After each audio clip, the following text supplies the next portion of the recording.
Bom, vamos lá. Nós vamos falar agora do período da Primeira República. A educação brasileira na Primeira República. Então, vamos ver o que foi que aconteceu aí para a gente chegar até hoje, embora tudo que a gente tenha visto até agora, a gente vê que nós temos uma raiz aí, nós temos uma história, e a gente começa a entender uma série de coisas que acontece hoje, por que acontece tudo isso. Bom, a República Proclamada adotou um modelo político americano baseado no sistema presidencialista. Na organização escolar, percebe-se influência da filosofia positivista.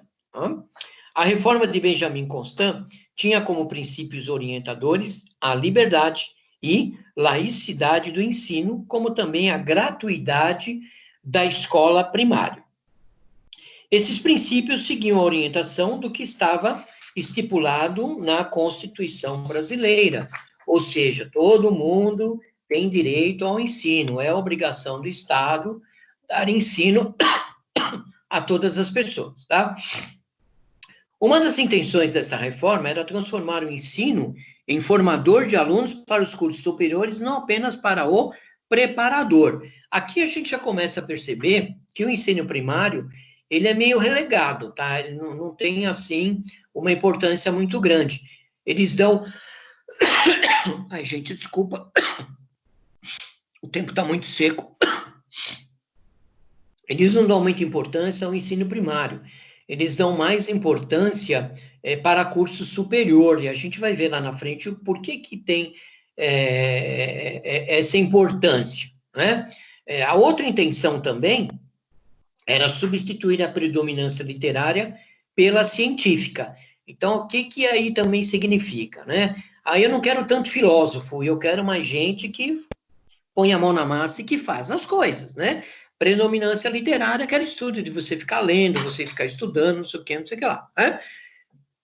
Já na parte da ciência, é de você realmente fazer as coisas, resolver as coisas, colocar a mão na massa, construir coisas, né? Trabalhar, digamos assim, realmente não ficar só lendo. Né? Essa reforma também ela foi bastante criticada pelos positivistas, já que não respeitava os princípios pedagógicos de Comte, pelos que defendiam a predominância literária, já que o que ocorreu foi o acréscimo de matérias científicas às tradicionais, tornando o ensino enciclopédico. Então, trocaram aí uma forma de resolver. Tá?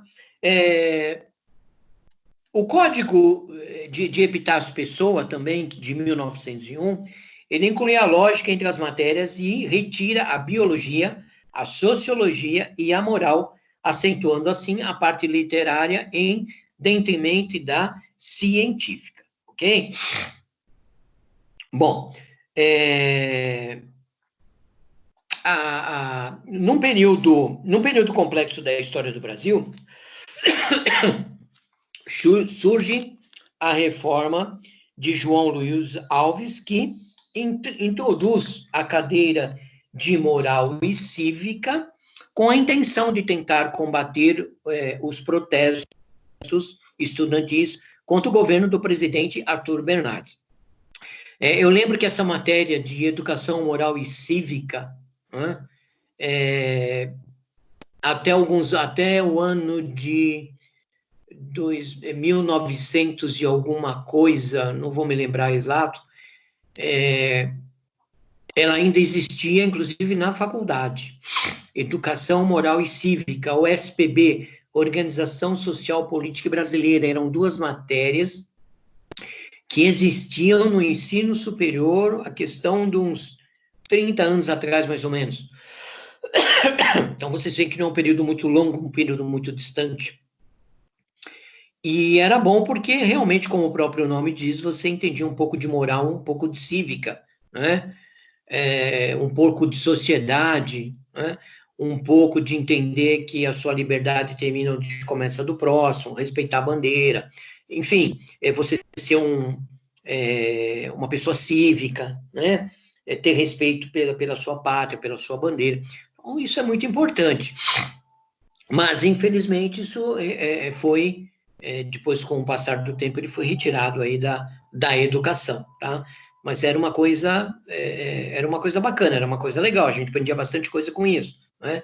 E volta de novo naquilo que tanto a Ana quanto eu nós colocamos aí como exemplo, né? Essa disciplina era bacana porque ela enfatizava muito também em datas históricas, né? Então, você aprendia muito comemoração de feriado, por que existia, então a gente fazia trabalhos, seminários, fazíamos apresentações, né, sobre tudo isso. Essa semana vai comemorar, por exemplo, a Semana do Índio, então fazia esse trabalho sobre isso, o Dia da Bandeira, o Dia da Árvore, saía distribuindo muda, plantando árvores, né. Hoje é feito, mas de uma maneira, assim, muito en passant, sabe, de uma forma muito desleixada, né? Algumas escolas só, muito pontuais, fazem esse tipo de coisa. Mas é uma coisa para, se você tem oportunidade de relembrar, de ver, de estudar, de ler um pouco, faça isso. Você vai ver quanta coisa está se deixando na educação para trás que faz uma grande diferença nos dias de hoje. Tá? Muitas vezes a gente cobra. Eu preciso tomar cuidado com o que eu falo, que é para não ferir ninguém ou para pré-julgar ninguém, sabe? E o intuito não é esse. Mas, assim, a gente vê hoje um povo muito liberto, digamos assim, né? Uma juventude muito, muito arisca, muito cheia de direitos, né? Qualquer coisa que você fala, eu tenho direito, não encosta em mim, você me agrediu, você fez isso, você fez aquilo. Então, falta um pouco de moral e cívica a essas pessoas, infelizmente, né? De a pessoa realmente entender o que está acontecendo, como é, por que não é. Tudo isso é muito importante, sabe? Muito importante mesmo. Okay? Bom, a década de 20 ela foi marcada por diversos fatores relevantes no processo de mudança das características políticas brasileiras. Foi nessa década que ocorreu o movimento dos 18 do Forte, em 1922, a Semana de Arte Moderna, em 1922 também, a fundação do Partido Comunista, a Revolta Tenentista e a Coluna Presses, que é uma das coisas de mais importante que aconteceu aí dentro do governo. Tá? Além disso, no que se refere à educação, foram realizadas diversas reformas de abrangência estadual, como a de Lourenço Filho, no Ceará, em 1923, a de Anísio Teixeira, na Bahia, em 1925, a de Francisco Campos e Mário Caça-Santa, em Minas Gerais, em 1927, Fernando Azevedo, no Distrito Federal, atual hoje Rio de Janeiro, né, que era a capital do país naquela época, né, e em 1928, a de Carneiro Leão, em Pernambuco, em 1928. Tá? Então, esses são alguns passos aí importantíssimos que andaram a acontecer. Tá? Esse slide você esquece, porque você já fez essa atividade, tá? Ele só está aí porque faz parte do contexto, ok? Eu vou parar essa apresentação e vou abrir a próxima para a gente poder estudar o que a gente vai estudar, tá bom? Só um minutinho. Por favor, não vá embora. Vocês precisam participar mais, hein? Suzana, está dormindo, Suzana?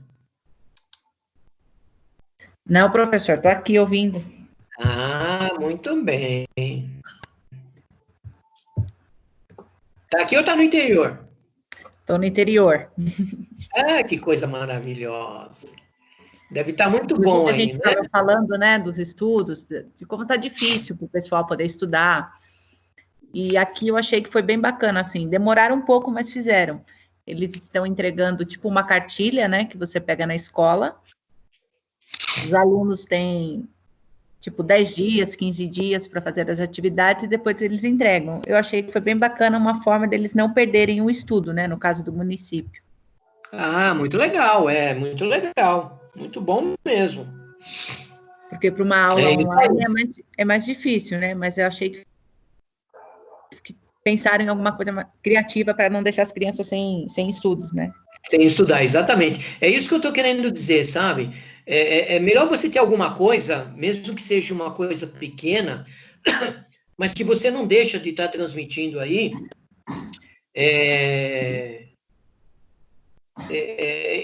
educação, você não está deixando de ensinar a criança Sim.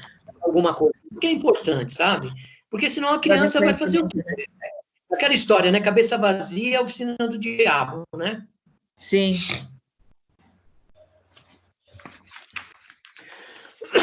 Então tá bom, então vamos lá. Bom, nós vamos entrar na unidade 3 agora, tá? Que a gente já falou da unidade 3.1, que foi a educação na Primeira República, e agora a gente fala um pouquinho da educação brasileira no primeiro governo Vargas, ok? Tá postado, tudo isso que eu estou falando, tudo isso que eu estou mostrando para vocês, tá tudo postado, tá? Eu selecionei também, se não me falha a memória, 3 vídeos nessa unidade aqui da educação brasileira no primeiro governo Vargas. E um desses videozinhos, ele é maior, ele tem acho que 10, 11 minutos, alguma coisa assim, né? Você vai reparar lá do governo Vargas, mas ele vai entrar no Estado Novo, né? Porque o governo Vargas, nós temos... Vargas foi 2 vezes presidente da República, né? Tem 2 períodos de Vargas, tem o primeiro governo e o segundo governo. O primeiro governo ele é considerado como Segunda República, que vai de 1930 a 1936, quando há o golpe de Estado, né, de Vargas, e quando ele perde a eleição, que a eleição é fraudada, depois existe aí o golpe, né, que a Assembleia Legislativa elege e coloca ele como representante, né? Depois nós temos o segundo período Vargas, que é chamado de Estado Novo, que vai de 37 até 45, tá? Então você vai ver que um desses vídeos, ele vai se estender até o período novo, o segundo período de Vargas, né?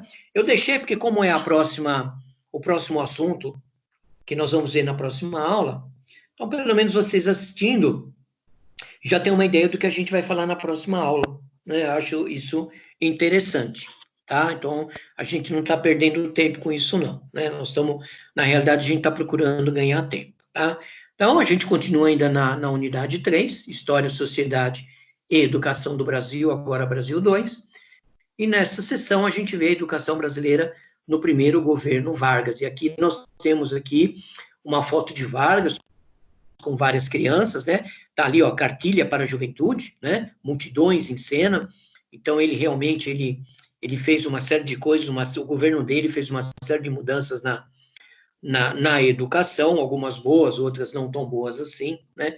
É como todo governo, e como tudo que se mexe, você tem alguma coisa boa de um lado, você tem uma coisa ruim do outro lado. Mas a gente vê também que o governo de Vargas, ele imprime muito pelo militarismo, e é depois daí, né, que a gente entra dentro do militarismo, e a gente fica uma boa parte sendo governado por militares, até há 30 anos atrás, mais ou menos, né, quando nós tivemos a eleição de Tancredo Neves.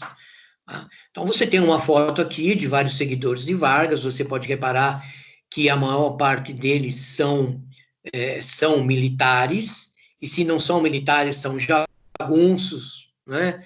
São coronéis e tudo mais, né? Você também pode perceber a diferença, né? E você precisa sempre, quando você olhar alguma coisa, tudo que você olhar, você precisa ter o senso crítico, tá? Não é criticar, mas é observar para poder discutir depois. Isso é importantíssimo, tá?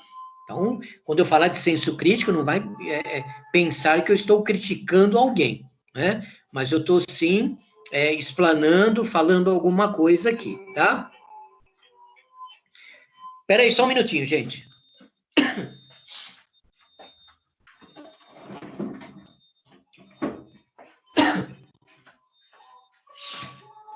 Tive que fechar a janela aqui, não sei se vai abafar o som, mas vamos lá. Bom. Ó o gás. Ó o gás. não consegui esconder. Confesso que eu ia falar, Ana, mas eu falei, deixa quieto. Não, mas vale a pena a piadinha no Essa meio aí. musiquinha não tem como não ouvir, né? E até do homem vendendo ovo também. Meu Deus, pelo amor de Deus, que ele não me passe agora, porque está na hora dele passar. Então, eu preciso correr aqui, porque senão é terrível. Mas vamos lá. Então, sempre quando você olhar alguma coisa, procure ter o senso crítico, né? Analisar as coisas. Né? Então, aqui a gente analisa, a gente vê que tem um monte de militares, a gente vê que tem a burguesia, né? Pessoas abastadas, né? A gente vê algumas pessoas relacionadas a tudo isso, mas que vamos entender assim que são guarda-costas, por esse lado. Mas a gente vê também algumas crianças aqui, né? E do lado direito você tem uma criança, é uma menina, que parece que ela não está muito contente com a foto ali, né? Ela está de braço cruzado, olhando para baixo, quer dizer, ela está ali por uma imposição, a gente já percebe isso, tá? Você já pode perceber isso, que ela está ali por uma imposição, ela não queria estar ali na foto, não é do agrado dela estar ali, tá? Compensação, você tem outras crianças do outro lado, que estão prestando atenção ali, estão olhando, né? Não tem grandes problemas com essas crianças, mas o que chama atenção muito é essa criança, essa menina que está aqui do lado, que realmente ela não queria estar aí por algum motivo, né? E eu gostaria de encontrar essa criança e perguntar por que ela não queria, mas eu acho que vai ser meio difícil, né? Não vai ser muito fácil conseguir isso mesmo, tá? Bom, vamos entrar em governo de Vargas, então a gente vai conhecer um pouquinho de Vargas, né, que é importante a gente conhecer um pouquinho de Getúlio Vargas, ou aprimorar o conhecimento que vocês já têm, né, que vocês já conhecem, lembrar alguma coisa, porque aí a gente vai conseguir explicar uma série de coisas e de atitudes que ocorreram lá na frente, tá? Então, uma das consequências mais importantes da quebra da Bolsa de Nova York, que aconteceu em 1929, que houve uma quebra na Bolsa de Nova York, né, uma coisa muito famosa na história, foi a possibilidade do governo brasileiro de continuar sustentando a política econômica adotada a partir de 1910 em relação ao café. Então, teve uma importância muito grande, né, a política econômica aqui, em relação ao café, em a Bolsa ter quebrado lá em Nova York, né?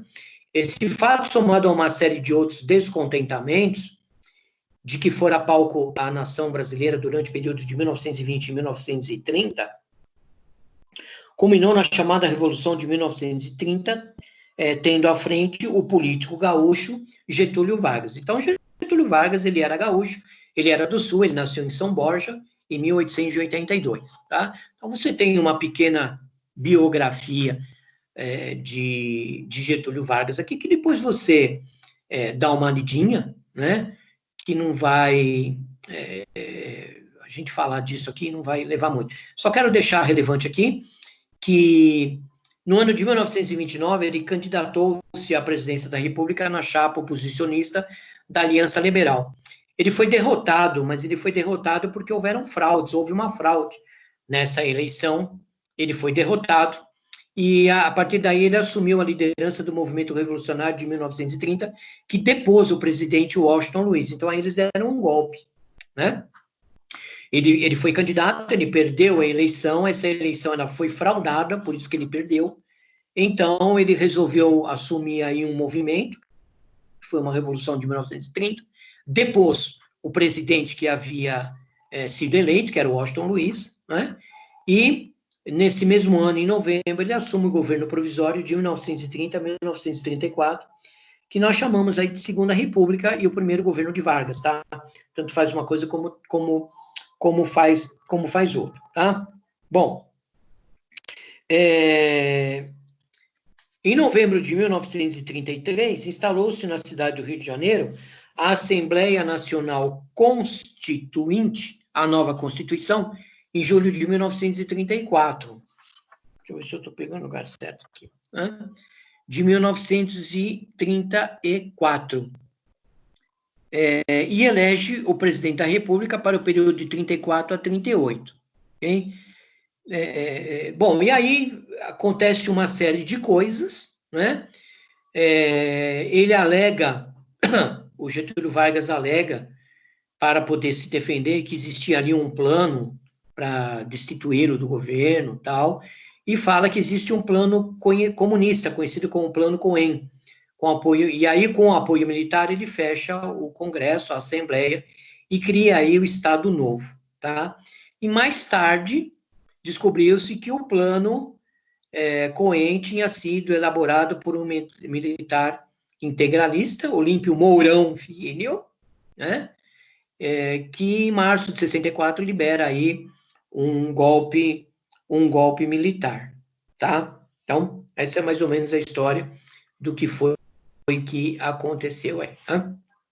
Com o fechamento do Congresso Nacional, em 10 de novembro de 1937, Vargas outorga uma nova Constituição Federal. No termos dessa Constituição, redigida por Francisco Campos, que também teve um envolvimento grande na mudança da educação, né?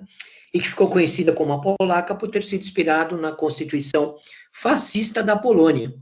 O Getúlio Vargas passa a controlar os poderes legislativo e judiciário. Tá? Então, acabou, não tinha democracia, não tinha absolutamente nada. Tá? E a partir dali a gente vê o que nós passamos com os coronéis. Durante os 15 anos que governou o Brasil, de 30 até 1945, que aí já estava, já tinha se instalado a Segunda Guerra Mundial, né? Criou um moderno Estado Nacional, orientando-se para uma intervenção do Estado na economia.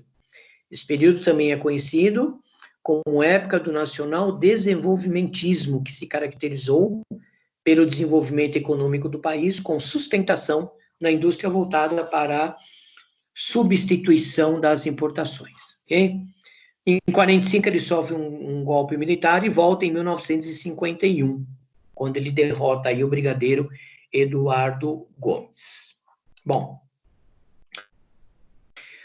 o período da Segunda República aqui, que vai de 30 até 1936. Okay? Então, a Revolução de 30, ela é um marco referencial para a entrada do Brasil no mundo capitalista da produção. Né? A acumulação do capital do período anterior permitiu que o Brasil pudesse investir no mercado interno e, consequentemente, na produção industrial. Então, começa aí as pessoas a saírem do campo e começarem a trabalhar na produção industrial. A nova realidade brasileira passou a exigir uma mão de obra especializada e, para tal, era preciso investir na educação. Então, aqui a gente começa a ter uma mudança na educação justamente por causa disso. Como começa a produção industrial, e eu tenho pessoas saindo do campo, saindo da zona rural, vindo para a cidade para trabalhar na indústria, eu preciso educar essas pessoas, eu preciso treinar essas pessoas, eu preciso desenvolver essas pessoas, né? E eu preciso de mão de obra especializada, porque ele está saindo do campo, ele sabe plantar, mas ele não sabe subir uma parede, ele não sabe operar uma máquina, né? Ele não sabe fazer absolutamente nada, né? No termos de produção industrial. Tá? Então, foi preciso investir aí na educação. Então, em 1930, criou-se, né, criou-se o Ministério da Educação e também o da Saúde Pública. E em 31, o governo provisório sanciona decretos organizando o ensino secundário e as universidades brasileiras ainda inexistentes, tá? E essa mudança era chamada de Reforma Francisco Campos. Por isso que eu falei para vocês que o Francisco Campos, ele tem aí um envolvimento muito grande. Vamos falar rapidamente dessa reforma, ok?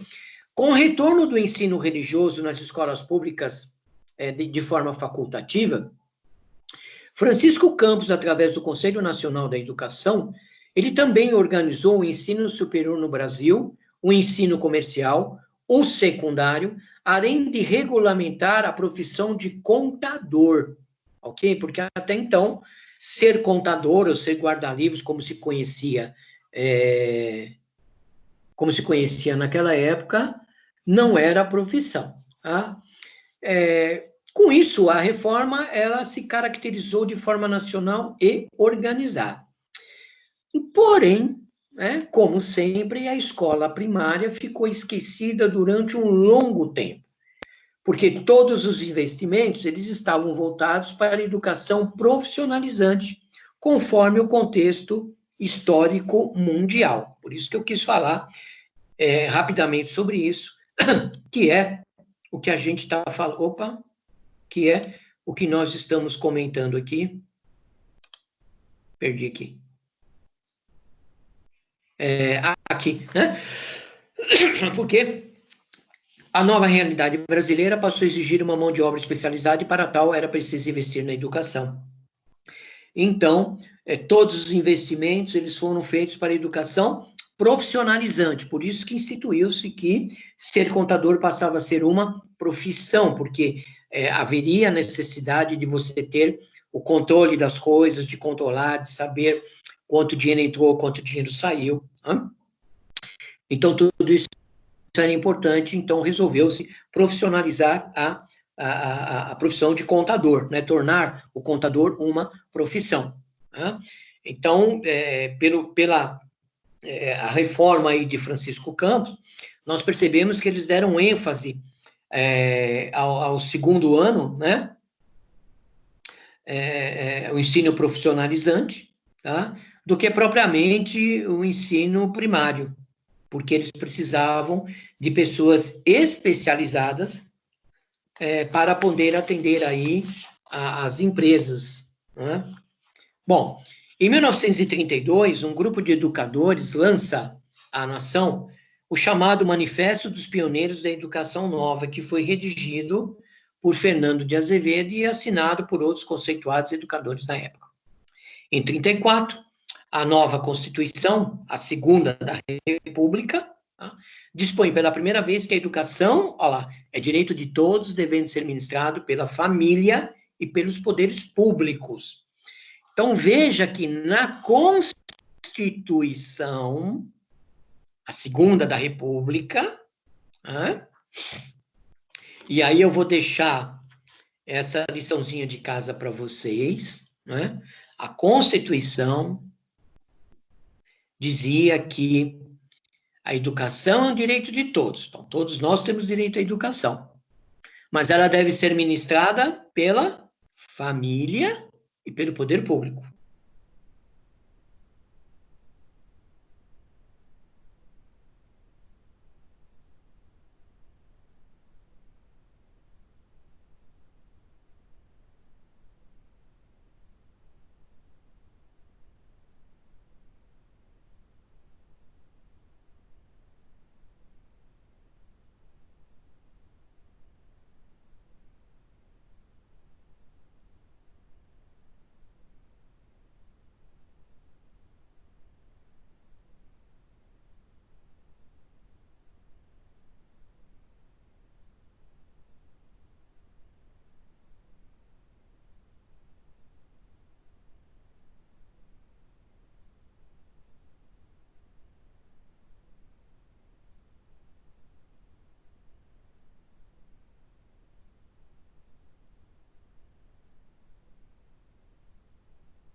Meninas, o professor saiu da sala?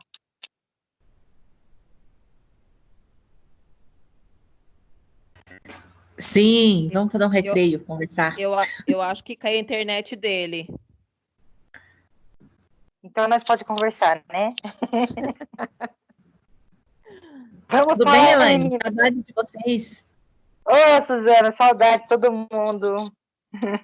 Ai, saudade da nossa rotina, né? De acordar, se arrumar e ir para a faculdade. Ai, que saudade, viu? Nossa. Cadê a Samira? A Samira acho que tá dormindo, hein? Gabi, cadê você, Gabi? Responde. Bom dia. Ah, a Samira tá aí. Gabi, cadê você, Gabi? Cadê a Jéssica?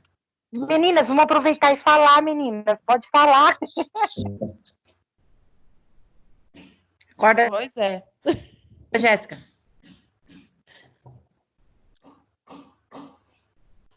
A Jéssica fica quietinha, ela não fala.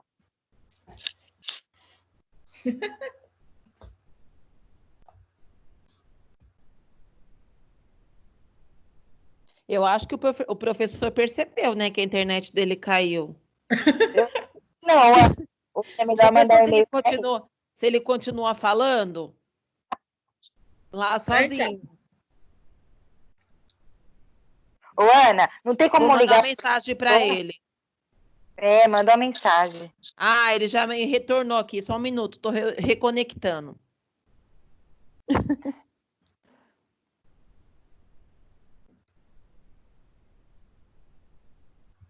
Cai a internet. Ah, esses tempos assim tá caindo pra caramba, aqui em casa também. Muito acesso, né? Muita gente Nossa, usando. tem vezes que eu tenho que tirar aqui da tomada, deixar uns 10 minutos e depois ligar de novo.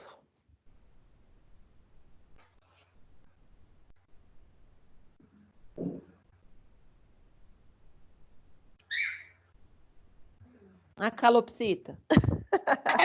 Ouviu? Ela tá aqui no meu pé. Tem uma amiga minha tem uma amiga minha que tem uma, o nome dela é Madonna. Você acredita que a minha não tem nome ainda? Ah, então você tem que ver, pesquisa na internet, que tem vários nomes de calopsita. A minha não tem nome ainda.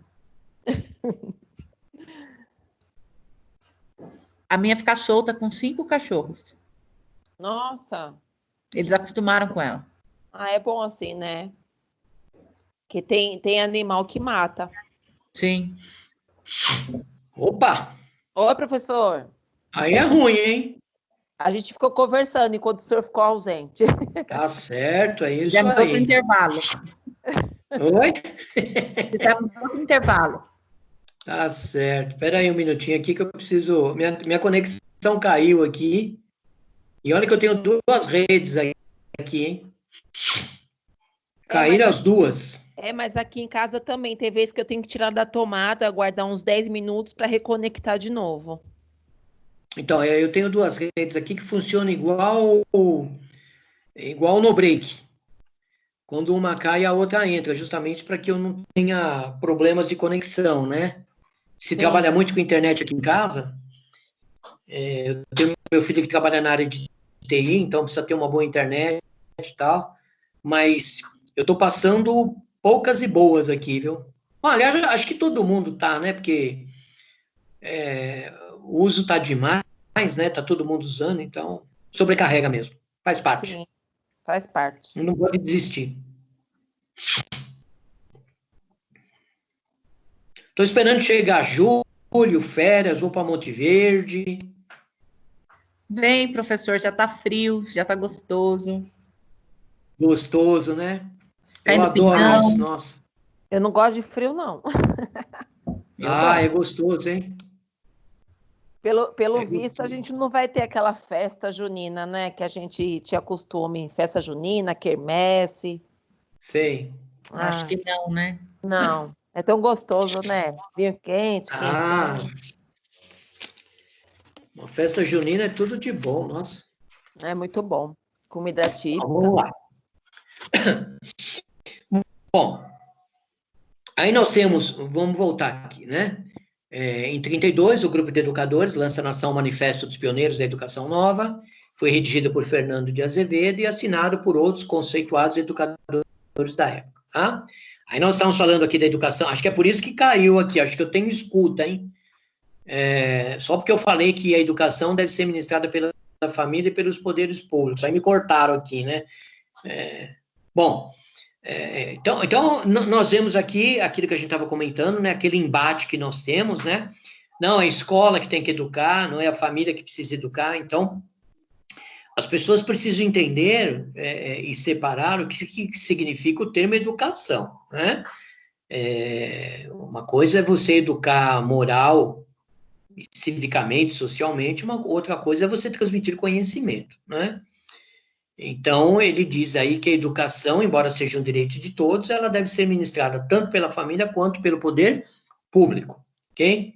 Bom, ainda em 1934, por iniciativa do governador Armando Salles de Oliveira, se cria a Universidade de São Paulo, a primeira criada e organizada segundo as novas normas dos estatutos das Universidades Brasileiras de 1931.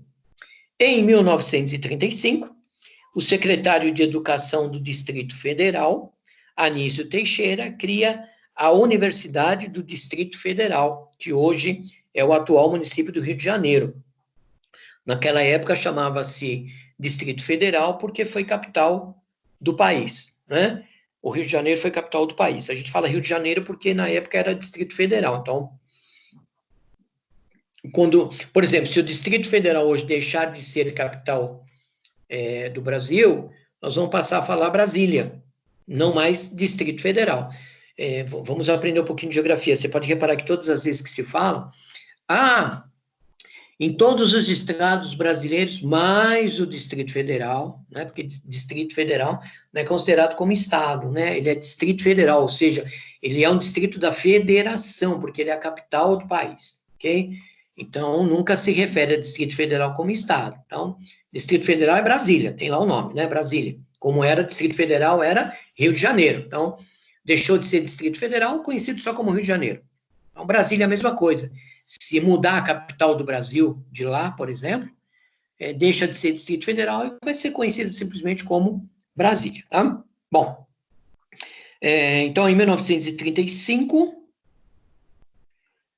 o secretário de Educação do Distrito Federal, Anísio Teixeira, cria a Universidade do Distrito Federal, atual município do Rio de Janeiro, com uma faculdade de educação na qual se situava o Instituto de Educação. Ok? Muito bem, era isso que nós tínhamos para hoje, tá?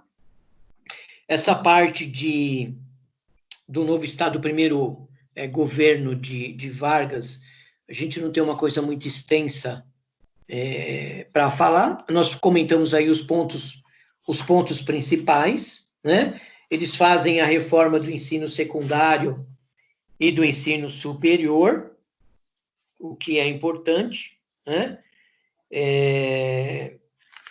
Para que possa acompanhar a reforma, né? Do ensino secundário é mais ampla do que se costuma atribuir, né? Via de regra, o ensino secundário tem sido considerado entre nós como um simples instrumento de preparação dos candidatos ao ensino superior, desprezando-se assim a sua função eminentemente educativa, que consiste precisamente no desenvolvimento das faculdades de apreciação, de juízo, de critério, essenciais a todos os ramos de atividade humana e particularmente no treino da inteligência. Então, nós temos aí essa mudança importantíssima da educação, que é o de Francisco Campos, onde ele faz essa mudança, tá? Nós vamos ter uma ênfase maior na educação agora, quando a gente entrar no Estado Novo, em que a gente revê alguns conceitos aqui da primeira era de Vargas, para poder entrar na segunda era de Vargas aí e aprender que é o Estado Novo, que a gente fala do Estado Novo, né? A educação brasileira no Estado Novo. Então, a gente revê alguns conceitos do que nós vimos agora, para poder desenrolar o Estado Novo aí, para a gente tomar o fio da meada para o Estado Novo. Tá bom? Alguma pergunta até aqui? Alguma sugestão? Alguma reclamação? Microfone é de vocês.